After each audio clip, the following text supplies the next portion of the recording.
ইব্রাহিম আলাইহিস সালাম খলিলুল্লাহ, যিনি ইব্রাহিম আলাইহিস সালামের বিরুদ্ধে সকল মুশরিকরা ঐক্যবদ্ধ হয়ে গেল, একমাত্র তিনি একাই তাওহীদের পক্ষে।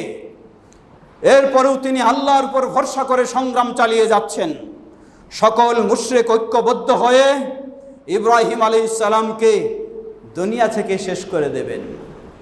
ইবলিস এসে সুপরামর্শ দিল, বিশাল অগ্নিকাণ্ডের ব্যবস্থা হলো। এই অগ্নিকাণ্ডে নিক্ষেপ করা হবে ইব্রাহিমকে, একেবারে নিশ্চিহ্ন করে দেওয়া হবে। ইব্রাহিমের মতো কেউ কথা বলার জন্য আর পৃথিবীতে সুযোগ না পায়। তাই দৃষ্টান্তমূলক প্রকাশ্যে অগ্নিকাণ্ডে নিক্ষেপ করে তাকে জ্বালিয়ে পুড়ে শেষ করা হবে। আল্লাহু আকবার। ইব্রাহিম আলাইহিস সালাতু ওয়াস সালাম, তার ভরসা অন্য কোনো শাসকের উপরে নয়, অন্য কোনো ক্ষমতার উপরে নয়, অন্য কোনো অর্থের উপরে নয়, অন্য কোনো মানুষের উপরে নয়। তার ভরসা একমাত্র আল্লাহ সুবহানাহু ওয়া তাআলার উপরে।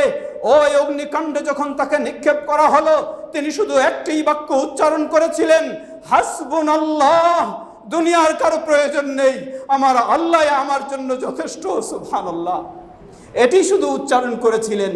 আল্লাহ সুবহানাহু ওয়া তাআলা সেই আগুনকে নির্দেশ দিলেন, খুনি বারদাও ওয়া সালামা, হে আগুন, তোমার ক্ষমতা কোথায়?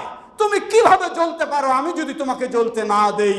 সুতরাং আমার ইব্রাহিমের জন্য তুমি হয়ে যাও বারদাও ওয়া সালামা, তুমি আগুন নয়, তার জন্য হয়ে যাও ঠান্ডা, তার জন্য হয়ে যাও সালামা, শান্তিপূর্ণ হয়ে যাও। সুবহানাল্লাহ।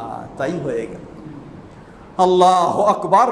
সুতরাং জীবনের সকল ক্ষেত্রে ভরসা করুন আল্লাহর উপরে, সাহায্য চান আল্লাহর, এবং শরীয়ত সম্মত পন্থা যেটা রয়েছে সেটি অবশ্যই আপনাকে অবলম্বন করতে হবে।